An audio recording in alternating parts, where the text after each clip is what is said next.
My name is Dorothy Finch, and I am 73 years old. If you had seen me that morning, you would have thought I was the picture of composure. Hair neatly pinned, black dress pressed, the silver brooch Gerald gave me shining faintly on my chest. But inside, I was crumbling. The house smelled of lilies and old wood. The same house my husband Hank built with his bare hands, the same walls that once echoed with the laughter of our 3 children. Now, that laughter was gone. Only whispers and sobs remained. The pastor had just finished the final prayer.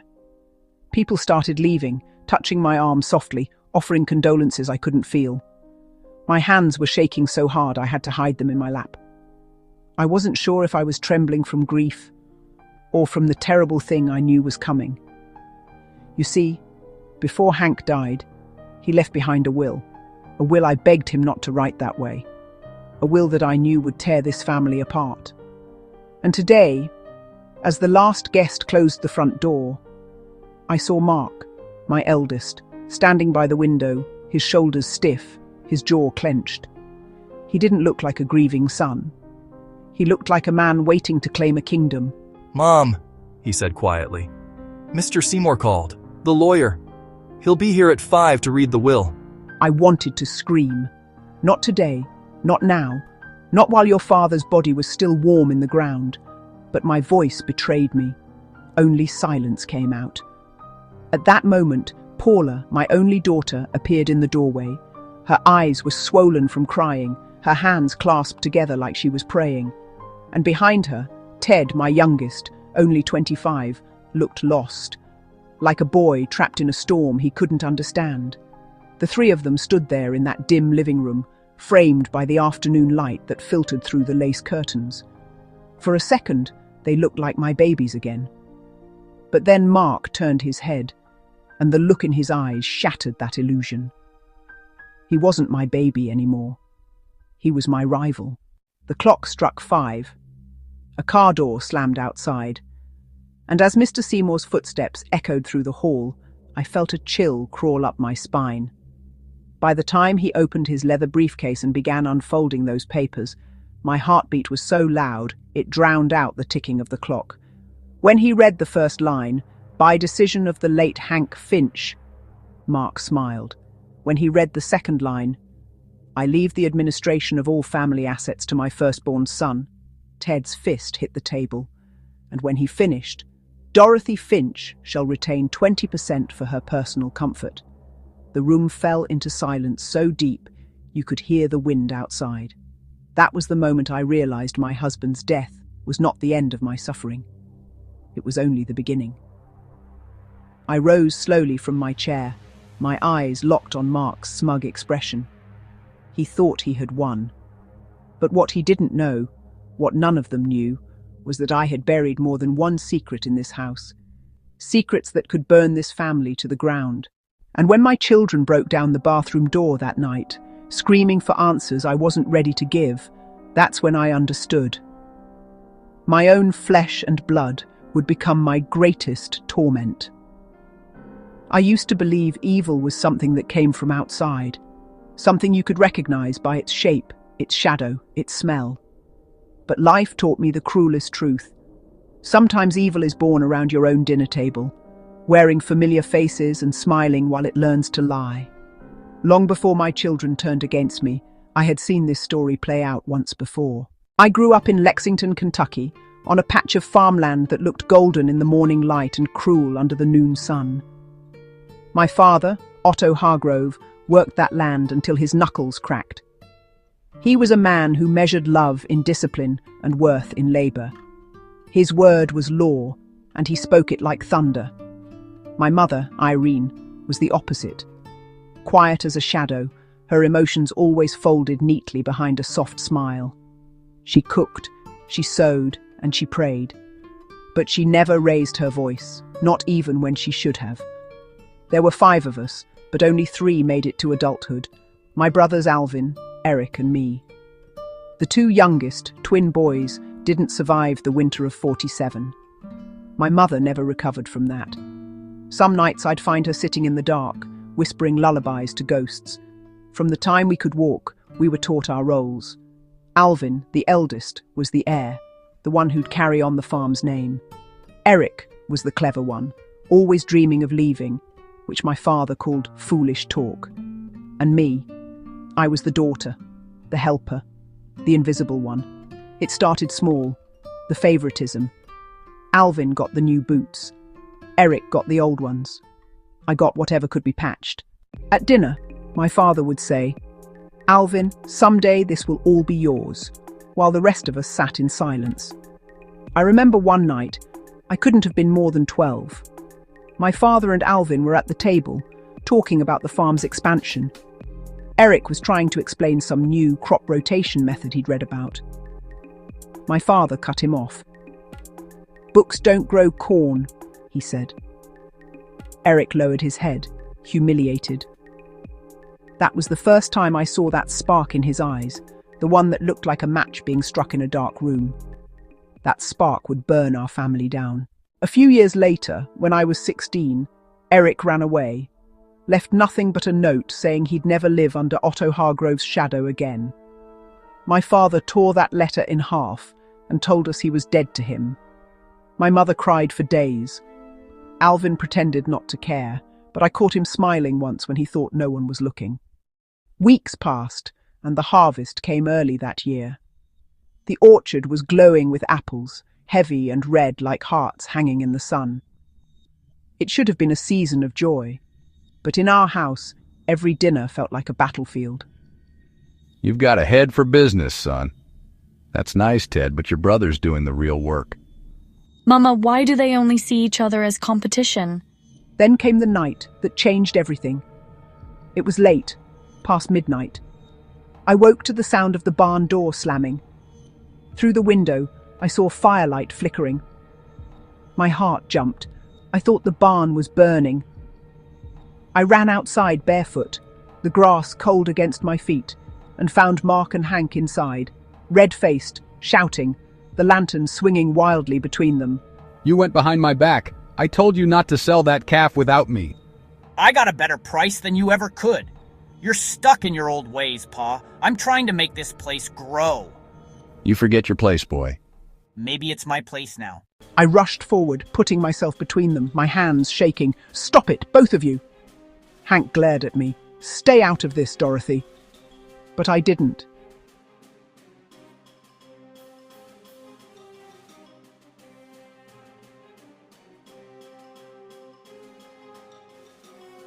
He'll never see me as enough unless I take it from him.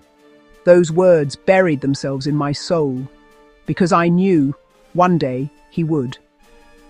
By the next summer, the air on the farm felt different, heavier somehow. The laughter that once echoed across the fields was gone, replaced by orders, arguments, and long, bitter silences. Hank had grown harder, more controlling. Every decision had to go through him. Every suggestion from me or the children was questioning his authority. Even Paula, my sweet, careful Paula, couldn't escape it. She'd turned 17 and had dreams beyond the fences of Clark County. She wanted to study nursing, move to Lexington, maybe even the city someday. Women in this family don't abandon their own, he said. You'll marry someone respectable and stay close to home.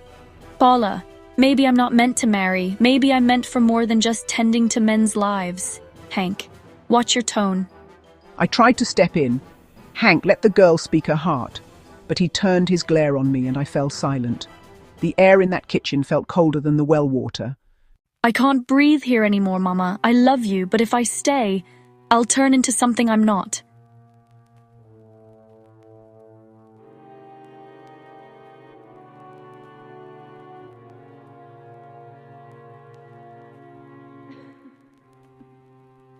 Write me when you're safe. And then she was gone. Just like that.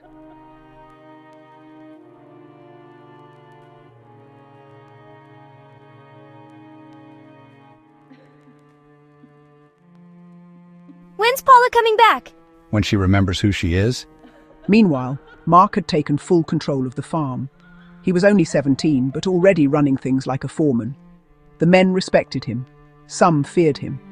He had his father's drive and his temper. One evening, I heard him shouting at Ted again. I stepped outside and saw Ted standing near the corral holding a broken fence post. You can't do anything right. You're a waste of space. You're not Pa.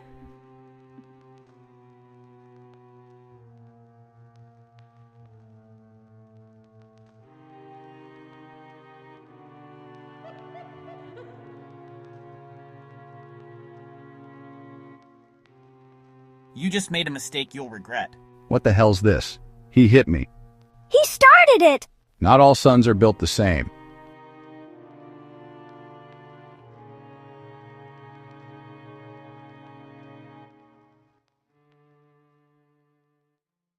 Mama, he said through sobs, I wish I wasn't born here.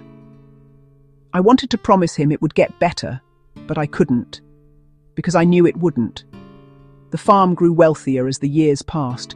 The orchards spread, the cattle multiplied, but inside that house the soul of our family was rotting. Mark and Hank became inseparable in business and nearly identical in pride. Ted grew quieter, retreating into books and silence.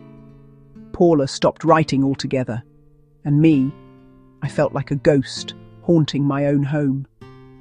Every night I'd walk the porch, listening to the wind rustle through the apple trees. Sometimes I'd imagine the laughter that used to live here, and wonder when exactly it had died. One night I heard Mark and Hank talking on the porch below. Mark said, "When you're gone, Pa, I'll expand the land, buy out the neighbors, make Finch Farms the biggest in the county." Hank laughed, proud. That's my boy. And then Mark said softly, But Ted, he won't get in the way, right? Hank hesitated. He's your brother. You'll take care of him. Mark didn't answer. And that silence said everything. That was the night I realized something horrible. Hank wasn't building a legacy anymore. He was breeding ambition. And ambition, once it outgrows love, becomes hunger. And hunger, sooner or later, devours its own blood. By the time the next winter came, Hank wasn't the man he used to be. The years of sun, work, and whiskey had carved deep lines in his face. His back bent slightly now when he walked, and he coughed, a dry, stubborn cough that he refused to have a doctor look at. "It's just age," he'd say, waving me off. But I knew better. He'd sit for hours at the dining room table, maps and ledgers spread out before him, muttering figures under his breath while Mark stood behind him like a shadow. "Pa," Mark would say, "we should expand the western field, maybe buy out the Holloway land." And Hank would nod slowly. "Do it, but don't overpay." It was like watching a king pass his crown before he even realized his reign was over. Ted barely came to dinner anymore. He spent his evenings in the barn loft, fixing old radios or reading borrowed books. Sometimes I'd find him asleep up there, curled under a blanket of hay, his lamp still glowing. When I asked him why he avoided the house, he said quietly, "It's not a home anymore, Mama. It's a business." And he wasn't wrong. One night, a storm rolled in, thunder shaking the windows, rain pouring like the heavens were trying to wash the farm clean. Hank had been restless all day, pacing the living room, arguing with Mark about a shipment delay. "It's not my fault the road's flooded," Mark snapped. Hank slammed his fist on the table. "You think excuses make you a man? I built this farm from nothing. You think you're ready, but you're not." Mark's eyes blazed. "Then maybe it's time you stop pretending you still are." The lightning flashed, so bright it lit the whole room. For a second, Hank's face looked pale and broken. He didn't say another word. That night, I woke to a crash. Hank had fallen in the hallway. By the time I reached him, he was gripping his chest, gasping for air. "Mark, get the car!" I screamed. But Mark froze, just stood there, watching. "Pa," he said softly. "Go!" I yelled again. Finally, he moved, but by the time we got Hank to the hospital in town, it was too late. "Heart failure," the doctor said. "Quick, sudden, final.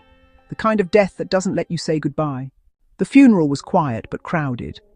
Every man Hank ever traded with came in his best suit, heads bowed. The preacher talked about a man of vision and strength, and I stood there, numb, holding Ted's hand, while Mark accepted condolences like the new king of a kingdom that had just lost its founder. Paula didn't come. I wrote her, but the letter came back unopened. After the burial, when everyone had left, Mark stood by the grave for a long time. Then he said, "Don't worry, Pa. I'll make you proud." His voice was calm, too calm. Ted was standing a few feet away. I heard him mutter, "He already did, Mark. You just had to make sure he died knowing it." Mark turned, eyes narrowing. "Watch your mouth." Ted didn't flinch. "Or what? You'll take the farm and his place." Mark stepped closer, his jaw tight. "You're not part of this, Ted. You never were." And I saw it then, what Hank had created. A legacy of men who knew only how to dominate, never how to love. The will came 2 weeks later. Hank had left everything to Mark, every acre, every animal, every dollar. Ted got nothing, just a note in Hank's handwriting. "Work for your brother, and you'll earn your share." When Ted read it, his hands trembled. He didn't even see me, Mama. Not once. I wanted to tear that letter to pieces, to scream that Hank had been wrong, that love wasn't something to be earned. But Ted's eyes had already gone cold. He folded the paper carefully and said, "Then I guess I'll earn it." But his voice carried something dark, a quiet, smouldering hatred that would one day burn this family to ash. That night, I sat alone in the parlor, staring at the portrait of Hank that hung above the fireplace. His strong, proud face looked back at me, unapologetic even in death. And I whispered through my tears, "You got your legacy, Hank, but it's killing your sons." Would you like me to continue with Chapter 7?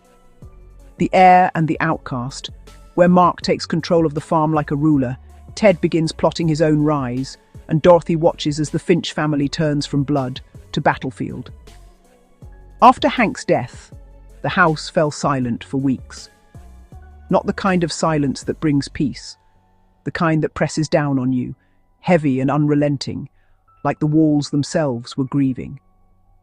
Mark took over everything almost overnight. He started wearing Hank's old hat, sitting at the same spot at the table, using the same sharp tone when giving orders. The ranch hands didn't question it. They just started calling him Mr. Finch. Even at 20, Mark had the posture of a man twice his age, and the cold confidence of someone who believed the world owed him its obedience. Ted, on the other hand, was a ghost in his own home. He did the work Mark assigned, fixed fences, shoveled feed, loaded trucks. But he stopped speaking to his brother unless he had to. When Mark praised him in front of others, Ted would force a nod. When Mark ignored him, which was most of the time, Ted would smile bitterly to himself, as if he already knew something Mark didn't. I saw the storm brewing between them, the same storm I'd seen once between Hank and his own brothers long ago. But this one felt worse, because this one was born not from pride alone, but betrayal. One evening I found Ted sitting behind the barn, staring at the hills that bordered the Finch property. The sunset painted his face in gold and shadow. "Mama," he said quietly, "if I bought that land out there, the land past the ridge, would it still be Finch land?" I hesitated. "It would be yours, Ted. That's what matters." He nodded slowly. "Then that's what I'll do. I'll make something of my own, something he can't take from me." I could hear the defiance in his voice, the same spark that once lived in his father's. But I also heard pain beneath it, the kind that doesn't go away once you've decided to prove your worth. By spring, Ted had found work with a neighboring farm, the Millers. They respected him, paid him fairly, trusted him. Every evening he'd ride home dusty and tired but smiling, something I hadn't seen in years. Mark hated it. He called it disloyal. One night, he came storming into the kitchen, fists clenched. "He's out there working for Millers of all people, after everything Pa built. That's an insult." I didn't look up from my sewing. "He's trying to make his own way, Mark. Let him." Mark laughed sharply. his own way, off my father's land. No, Mama. The Finch name isn't a thing you walk away from. It's something you live up to. I looked at him then, really looked, and saw Hank's ghost behind his eyes. You don't live up to a name, Mark, I said quietly. You build one of your own. He didn't answer. He just stared at me for a long moment before leaving, the screen door slamming behind him. That summer was dry, the worst drought we'd seen in decades. The crops withered. Cattle grew thin. Mark worked himself to the bone trying to keep the business alive, but pride doesn't feed the earth. Ted offered to help. He even brought water tanks from the millers to keep the orchard alive. But Mark refused. I don't need charity, he said coldly. It's not charity, it's help, Ted snapped. You think Pa would have turned away help when people were starving? Mark's expression hardened. Pa didn't need anyone. Ted laughed, a bitter, hollow sound. And look where that got him. For a moment, I thought Mark would hit him. His hand twitched, his jaw tightened, but he didn't. He just turned and walked away. Later that night, I saw Ted sitting on the porch steps, staring at the orchard. He didn't look angry anymore, just tired. Mama, he said, I don't think I hate him. I just don't think he'll ever see me as anything but a threat. I brushed his hair back like I used to when he was small. Then you'll have to be something he can't ignore. He looked at me, eyes burning. I will be. And he was. Within 2 years, Ted bought that land past the ridge, the rocky, wild stretch of earth no one wanted. Everyone laughed at first, but he worked it day and night, planting new apple trees, raising lean cattle that could survive droughts. He called it Red Hollow Farm. And slowly, painfully, the people who once bowed to Mark started whispering Ted's name instead. I could feel the tides shifting, the old family wound beginning to reopen. Because in this family, success was never shared. It was stolen. And I knew that one day, one brother would come to claim what he thought was his, and the other would not give it up without a fight. The day it began, the sky was the colour of ash. No birds, no wind, just the heavy silence that comes before something breaks. Red Hollow had become a name that travelled. Ted's apples were sweeter, his cattle fatter, his methods smarter. Local merchants began buying from him instead of Mark. Even old Miller said, "That boy's got gold where others got dust." Every success Ted had was like a stone in Mark's shoe. Small at first, but the pain grew with every step. He started showing up at town meetings again, smiling through clenched teeth when Ted's name was praised. He'd say, "Good for him," but his hand would tighten around his glass until his knuckles turned white. At night, I'd hear him pacing in the office, the sound of whiskey being poured, the drawer opening, the thud of his fist on the table. I knew that sound too well. It was the same rhythm that had once lived in Hank's chest before everything went wrong. It started small, missing tools, a broken fence, feed barrels left open so the rain could spoil them. Ted didn't complain at first, thought it was bad luck, but bad luck doesn't come knocking every week. One morning, I found him at my kitchen door, mud on his boots and anger burning in his eyes. "Someone cut my irrigation line," he said, voice shaking. I looked at him and didn't have to ask who he meant. He already knew. That evening, I went to Mark's office. He was there, as always, papers spread across the desk, the same bottle of whiskey half empty. "Did you do it?" I asked. Do what, Mother? "Don't play with me. Did you cut his water?" You really think I'd waste my time with his little patch of land? It's not a little patch anymore, Mark. He's making something real. You should be proud. That land should have been mine to begin with. Everything past the ridge was Finch land before Pa died. Ted took what wasn't his. No, he took what you didn't want until it started blooming.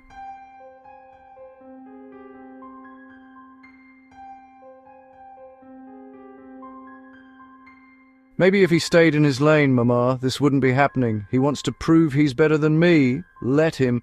but I won't let him make me the fool in my own town. Don't do this. You'll regret it. He already started the war. I'm just finishing it. Weeks passed. One night, flames lit the horizon. Red Hollow was on fire.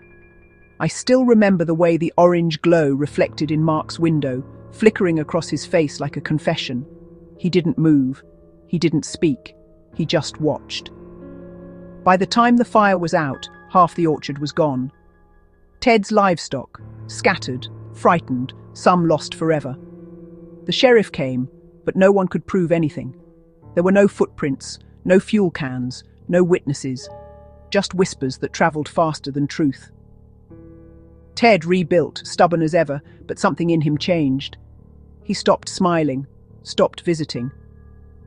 Even when I called, he kept his voice flat, polite, distant. "Mama," he said once, "I know who did it. I just don't have proof. But when I do, I'll handle it my way." That's when I realized the fire had spread far beyond the orchard. It was burning inside both of them now. Months later, Mark showed up at my door with papers in his hand. "I'm buying him out," he said. "All of it. Red Hollow, the cattle, the land. He can take the money and go wherever he wants." I looked at the papers. Cold, legal, final. "And if he doesn't sell?" Mark's jaw tightened. "Then I'll make sure he has no choice." "You'll lose him forever," I whispered. "I already have." That night, I sat on the porch long after he left, staring at the ridge that separated one son's land from the other's. The wind carried the scent of burnt apple trees, and I thought of Hank's will. How a few lines on a paper could plant a seed that would grow into poison. I'd spent my whole life believing a mother's love could heal anything. But what do you do when your love is the very thing keeping the war alive? Because if one son fell, the other would never forgive himself. And if both fell, there would be no Finch left to carry anything forward. The sky rumbled in the distance that night, like thunder rolling over the ridge. It wasn't thunder. It was the beginning of something far worse. The day everything finally broke was a Sunday. I remember because I had just come back from church, still holding my rosary when I saw the dust rising on the road. 2 trucks, one red, one black, heading straight toward each other. Red Hollow and Finch Farm had finally collided. Ted's men stood on one side of the fence line, arms crossed, faces hard. Mark's workers were on the other, shovels and wrenches in hand. And between them, my sons. I dropped my purse, the sound of the rosary scattering across the ground, and ran. "Stop it!" I shouted. My voice didn't sound like mine. It was raw, broken, desperate. But they didn't hear me. They were too far gone. "You trespassed. This is Finchland and you know it." "You burned half my orchard and now you want to talk about boundaries." "That was never proven." "Oh, don't hide behind paper, Mark. You think I don't know what you did. You always did your fighting behind someone else's hands." "You're pathetic. You've always been the boy begging for scraps." "Better a beggar than a thief."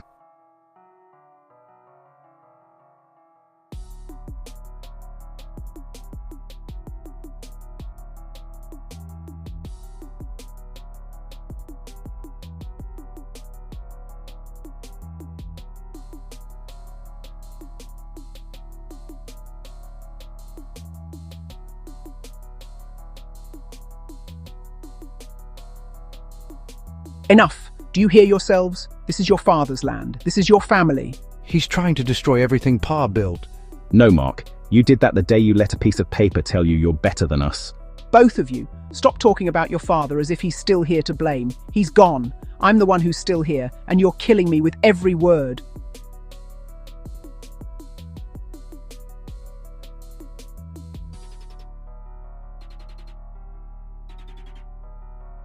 But grown men don't cry over biscuits. They bleed over land. I thought that would end it. It didn't. That night, Ted didn't go home. He stayed in town at the miller's place, nursing bruises and silence. Mark went back to his office, poured another glass, and stared at the old family photo on the wall. The one with Hank, me, and the 3 of them smiling, like we believed life would always stay that way. By dawn, The sheriff's truck was parked outside my gate. There had been an accident.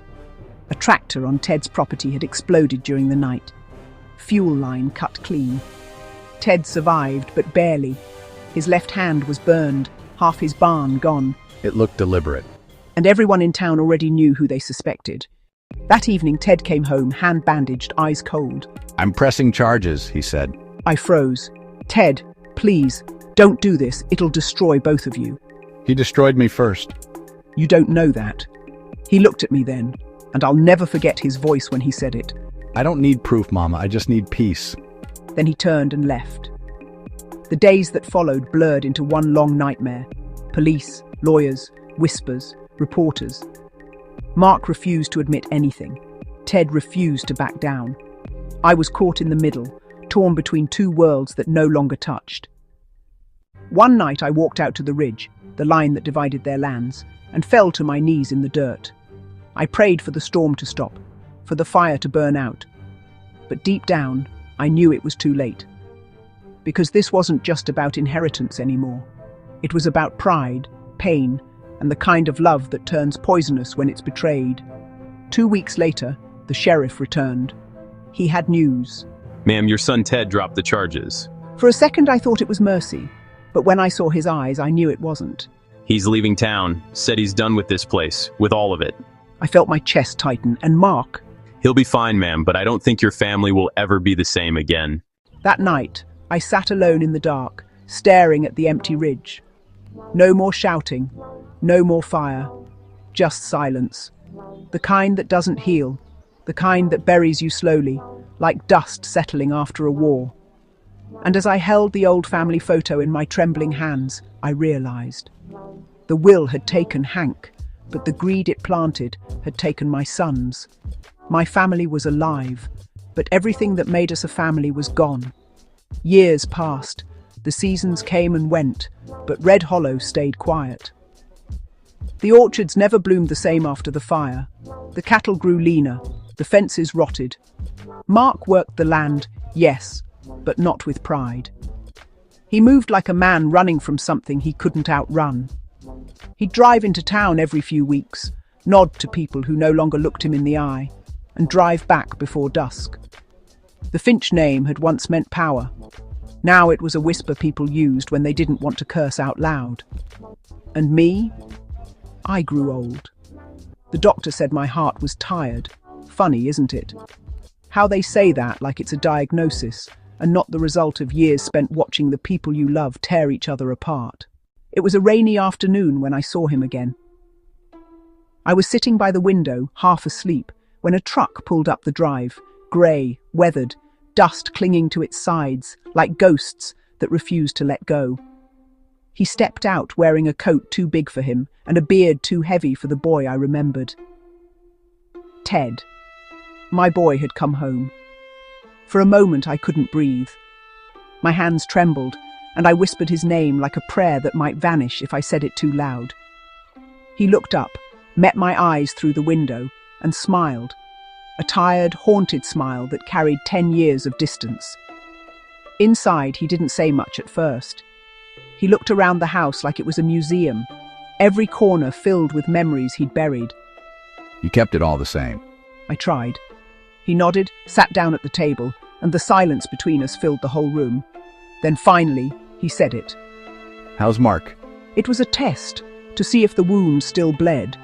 He's here, on the other side of the ridge, keeps to himself. So he's still got everything then? He's got the land, yes, but not peace, not family. You both lost that. That night, I heard voices outside, 2 silhouettes by the fence, rain pouring down between them. Ted had gone to see Mark. At first it looked calm. They stood apart, heads low, rain bouncing off their hats. Then Ted took a step forward, jabbing a finger in the air. Even from my porch I could hear his voice crack through the storm. You took everything from me, Mark, my land, my name, my life. You left, Ted. You ran when it got hard. I left because you made this place hell. They were shouting now, old ghosts rising with every drop of rain. Then, all at once, silence. Ted turned and walked away, head bowed. Mark stayed there, gripping the fence like it was the only thing keeping him standing. I knew that silence. It wasn't peace, it was surrender. The kind that hurts more than hate. Days went by. Ted stayed in town, helping at the old mill, fixing fences that didn't need fixing. He didn't talk much, but he stayed. I thought maybe, just maybe, this was healing. But life has a cruel way of reminding you that some stories don't get happy endings. One morning, I found a letter on my porch. No name, no address, just a folded piece of paper sealed with dirt and rain. I opened it, and my hands shook so bad I almost dropped it. I never meant for it to go that far. I just wanted him scared, not hurt. But when the fire caught, I couldn't stop it. Tell him I'm sorry, Mama. Tell him I wish I could take it back. Mark. My knees gave out. I sat there on the cold wood, the rain beginning to fall again, the ink running down the page like tears. After all those years, the truth had finally come, but too late to fix anything. That night, I made them both come home. I called Ted. I sent for Mark. When they walked in, they stood across from each other like strangers in a courtroom. I put the letter on the table, read it. Mark didn't move. Ted did. His eyes traced every word, his jaw trembling, his breath catching halfway through. Then he looked up at his brother, and for the first time in decades, I saw something soften. You? All this time? I tried to stop it, Ted. I swear to God I did. For a long moment, neither spoke. Just the sound of rain hitting the roof, slow and steady, like the rhythm of a heart trying to start again. You could have told me. I was ashamed. And that was it. No shouting, no fists, no fire, just the sound of two broken men finally facing the ruins they built together. That night they stayed. The three of us had dinner, quiet, awkward, but together. When Ted left the next morning, he promised to come back next week. And Mark, he just sat there watching him drive away. After so many years, the road between them wasn't burning anymore. It was muddy, uneven, but open. And as I sat on that porch, my old heart aching but light, I realized something. Maybe forgiveness doesn't heal the past. Maybe it just makes the pain bearable enough to live with. And for the first time in a long, long time, that was enough. Autumn came like a whisper, golden leaves drifting across Finch Farm and Red Hollow alike. The orchards, though still scarred, held a strange kind of beauty, their branches heavy with fruit that promised one last season of abundance. I could feel it in my bones. My heart was weaker than it had been. The doctor had told me to rest more, but I couldn't. Rest meant letting the land, the boys, the past, slip away without me. One morning I called Mark and Ted to the house. It wasn't often I asked for both of them in the same room. Usually they avoided each other, polite but distant, like two neighbours forced together by circumstance. This time I didn't mince words. You both know the orchards won't last much longer if left alone. I want one final harvest, together, side by side. Mama, you don't understand. Red Hollow isn't Finchland anymore. And Finch Farm isn't mine, so we compromise? I nodded, slow but firm. Compromise. This is your mother's last wish. The days that followed were exhausting, but in the strangest way, beautiful. I watched them work, side by side. Mark barked orders, Ted corrected them. They argued over pruning techniques and irrigation schedules, shouted over the sound of the tractors, laughed when someone slipped into the mud. It was like watching storms dance together, violent, loud, yet somehow alive. At night, they'd sit on the porch, side by side, sharing whiskey and stories I'd never heard. For the first time, I realized the feud hadn't erased the bond that had been there since childhood. It had only been buried beneath anger, jealousy, and fear. One afternoon, as I rested in my favorite chair by the window, I saw the last of the harvest come in. Golden apples, plump and heavy, baskets overflowing. I thought of Hank, of my own childhood, of the years we had lost in silence. Mark brought me a basket personally, his hands rough but gentle. I couldn't have done it without him. You mean you couldn't have done it without me correcting your mistakes? I laughed, the sound cracking and warm. That's enough, you two. Just Bring me some apples and let me see this harvest before the winter comes. That night, I sat on the porch with both sons. The wind was cold, the stars sharp and clear above us. I realized then that I wasn't just watching a harvest of fruit. I was watching a harvest of hearts. My sons learning how to be brothers again. I'm sorry for everything, for the fire, for the fights, for all the years I made you feel small. I never stopped loving you, Mark. Not really. And I cried. Cried for the years lost, for the pain endured, and for the strange miracle of seeing them finally come together. But even in moments of triumph, life never forgets its debts. That winter, I felt my strength waning. The walks became shorter, the chores heavier, the cold sharper. One night I called them both to my bedside. "You've done well," I whispered, my hand on each of theirs. "Take care of each other. This farm, Red Hollow, Finch Farm, and don't let greed grow where love should be." They nodded, tears in their eyes, neither speaking. I knew they finally understood, not just the weight of the land, but the weight of family. The next morning, I woke to the smell of smoke. Not fire, hearth fire, breakfast being made. Mark was cooking, Ted setting the table. And somehow, despite everything, the house felt full again. It was the last harvest, and though I felt my life nearing its close, I smiled. Because the brothers I thought lost forever had returned, not just to me, but to each other. I whispered a prayer of thanks, for the land, for the fruit, for the love that had survived the storms, and for the first time in decades, I felt peace. Winter arrived quietly, snow drifting over Red Hollow and Finch Farm like a soft white curtain. The orchards lay bare, the cattle sheltered in barns, and the land seemed to hold its breath. But beneath that calm, a secret waited, one I hadn't known until that icy morning. It started with a letter, not mine, not the boys'. It was addressed to me in Hank's handwriting, hidden in the lining of his old desk drawer, folded so many times it threatened to crumble. My hands shook as I unfolded it, recognizing his meticulous script. Dorothy, if you are reading this, then I am gone. There is something you must know about the will, something I could not speak aloud. Mark is named administrator because I trusted him. But the percentages? They are not fixed. Ted and Paula have options to claim full ownership earlier than you think. I fear my words will never guide them, but perhaps they will guide you. I reread it 3 times. My chest tightened.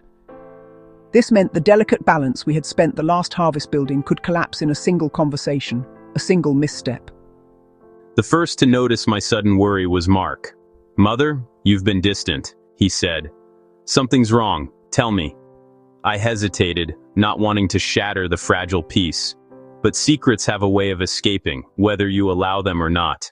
"I found a letter from your father, about the will, about you and your siblings. There's more to it than you know." "More? How?" I told him everything I had read, Hank's trust in him, the hidden options for Ted and Paula, the possibility that everything could unravel if one of them realized the loophole. His expression changed. First confusion, then anger, then a strange weight settling over his shoulders. I didn't know. I've been holding all the power because I thought it was mine. But it's not absolute. Not really. The message had to come from me. It was snowing the day I walked the mile to Red Hollow, my coat wrapped tightly, the wind cutting through me. Ted opened the door, his eyes wary but warm. I handed him the letter. He read it slowly, line by line, his jaw tightening with each sentence. "And you didn't tell me sooner?" "Because I feared what it would do to the fragile truce. I feared you'd see it as a weapon." "I would have, I admit it, but now I see. Maybe it's not about taking, maybe it's about choosing not to." That evening, I gathered all 3 of them in the house, around the old oak table where Hank had once worked. I laid the letter between them, watching as the weight of truth settled like frost on the wood. "This is everything," I said. "You can argue, you can fight, you can try to take more than what was meant for you, or you can honor the work your father and I did and protect each other, as family."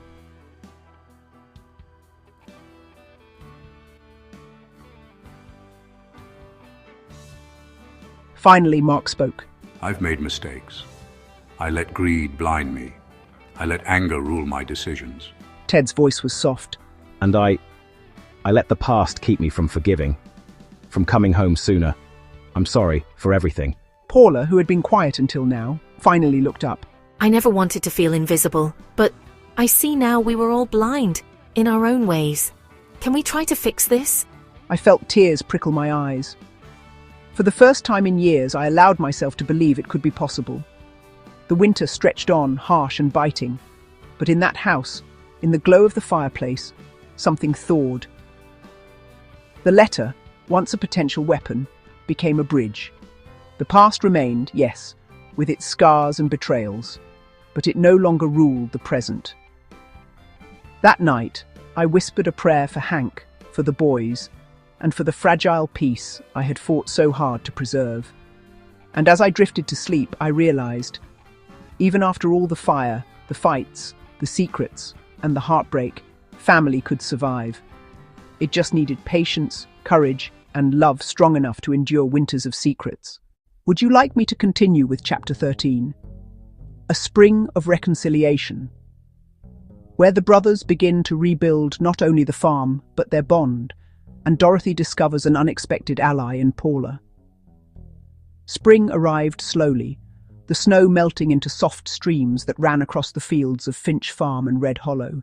The orchards began to awaken, buds forming on branches like hope peeking through old wounds.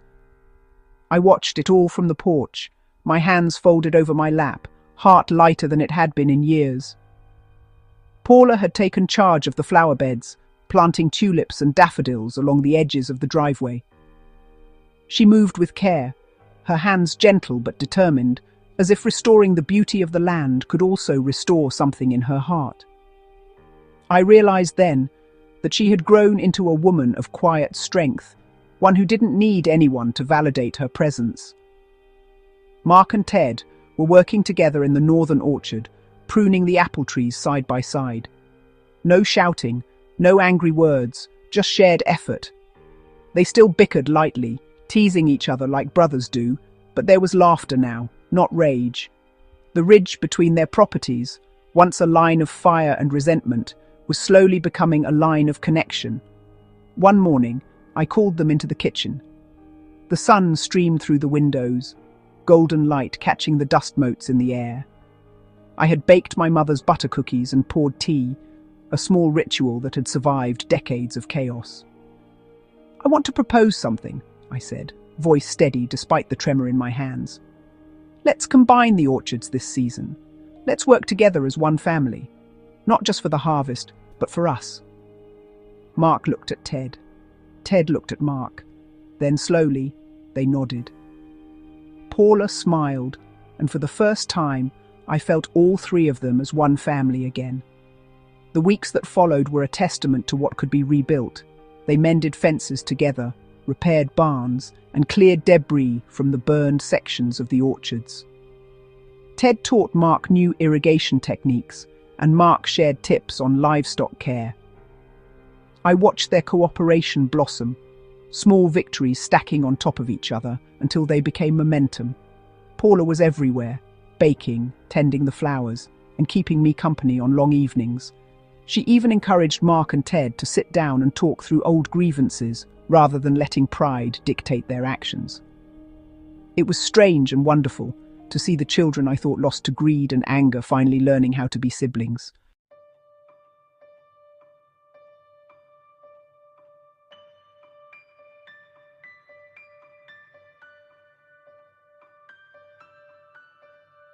Mom, I think this spring, it's more than just flowers. I think it's the start of something different. Something we almost lost. Yes, my dear. You've all grown through fire and frost. Now it's time to grow through forgiveness. And you? Are you happy, Mom? Yes. I'm finally ready to rest, knowing the seed of love we planted long ago isn't dead. It's only beginning to bloom again.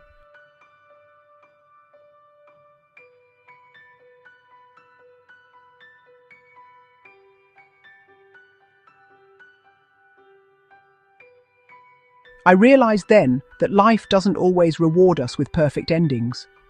Sometimes it gives us second chances instead. And sometimes those second chances take years, storms, and heartbreak to arrive. But when they do, they are brighter than anything you could have imagined. As I prepared for bed, I looked out the window at the orchards glistening in the moonlight.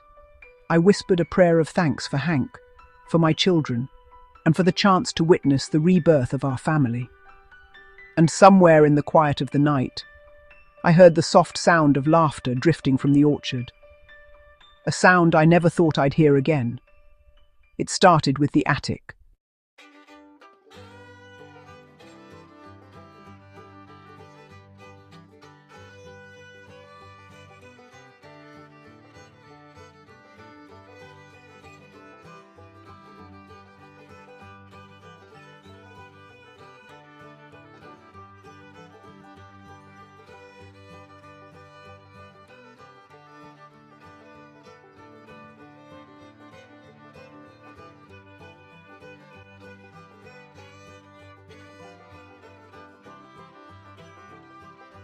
I called the children to the house, the chest in my hands.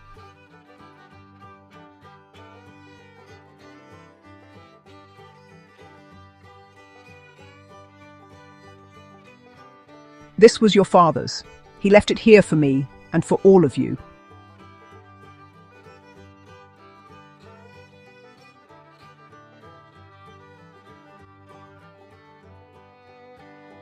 It pointed to a hidden storage room under the old barn foundation, a place Hank had built in secret, filled with tools, equipment, and most importantly, a reserve of money set aside for emergencies, so none of us would ever be forced to sell the land. He planned for this all these years? Yes, he wanted you three to work together, to remember that family comes before greed. The key is here, in this chest. But it's not for taking, it's for sharing. Sharing? You mean we all get a part of it? No fighting, no arguing. We do this together. It's what he would have wanted. I think I'm ready.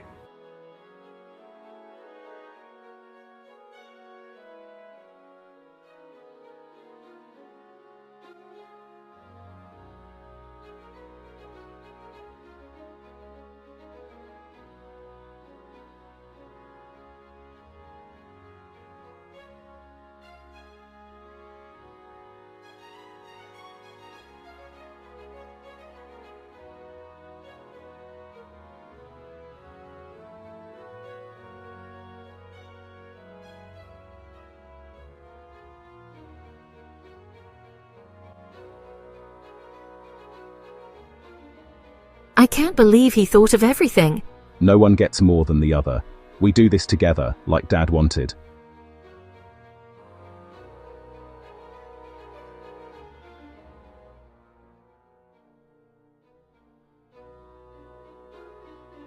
It wasn't just money or tools. It was a symbol of trust, of legacy, of Hank's final lesson. That the strength of a family lies not in property or power, but in unity. I watched my children laugh quietly, planning what to do first with the resources. I saw their eyes soften toward each other, the way they had never truly looked before. And in that moment, I realized something I hadn't known in years. Even after betrayal, heartbreak and loss, the heart of a family can heal, if only it chooses to. I whispered a silent thanks to Hank, to life, to the strange twists of fate that had led us here. The orchard, the farm, the land. It was no longer a battlefield. It was a place of hope. And for the first time in decades, I felt truly at peace. Spring had fully arrived. The orchards glowed with green leaves and golden blooms, and the air smelled of earth and new beginnings. Finch Farm, once a battlefield of greed, resentment and sorrow, now hummed with life again. But life, as I had learned, always reserves one last surprise. It came on a quiet afternoon. I was sitting on the porch, a shawl around my shoulders, watching the children, Mark, Paula and Ted, work together in the northern orchard. Their laughter drifted over the rows of apple trees, the sound lighter than I could remember, almost like music after a storm. Then a car drove slowly up the drive, not one I recognized. A lawyer stepped out, carrying a briefcase. My heart sank. I had hoped the will and the hidden trust Hank left behind would be the last battles we faced. But here it was, one final twist. The lawyer introduced himself as Mr. Caldwell. He carried a small stack of documents. "Mrs. Finch," he said, "I believe your late husband wanted you to see this, but only when the time was right."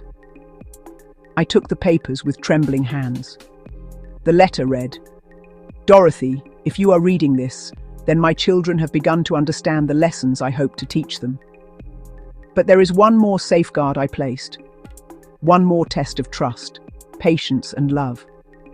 You, and only you, hold the power to finally determine whether the Finch legacy remains united or divided. Use it wisely."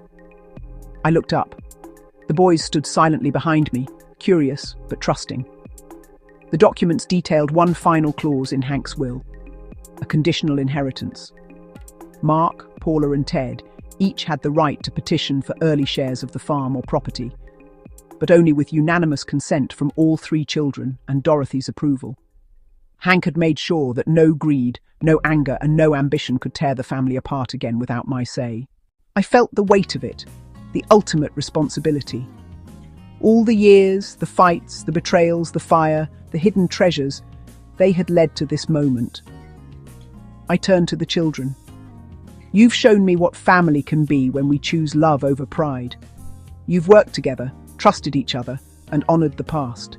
And now, the final choice is mine." Mark swallowed hard. "Mum, whatever you decide, we trust you." Paula stepped forward, holding my hand. "We've learned our lesson, Mother. We don't want power over each other. We want each other." Ted nodded. "We'll follow your lead, Mom. Always." I closed my eyes. I thought of Hank, of the years we spent building a life, of the fire, the losses, and the quiet victories. I thought of the orchard, of the laughter echoing across the fields, and the tears we had shed together. The Finch legacy will remain united. No shares, no divisions. This farm, this land, our family, will remain together as it should be. All of you, together, always. The boys embraced me, a long, shaky hug that held decades of pain and hope. Tears streamed down our faces, and for the first time in years, the house was full. Not with anger or regret, but with love, forgiveness, and unity. That evening, we celebrated quietly. The fire crackled in the hearth, cookies baked, tea steaming. Mark, Ted, and Paula sat on either side of me, planning for the orchard, the farm, and life beyond the struggles that had haunted us. I watched them, my heart swelling.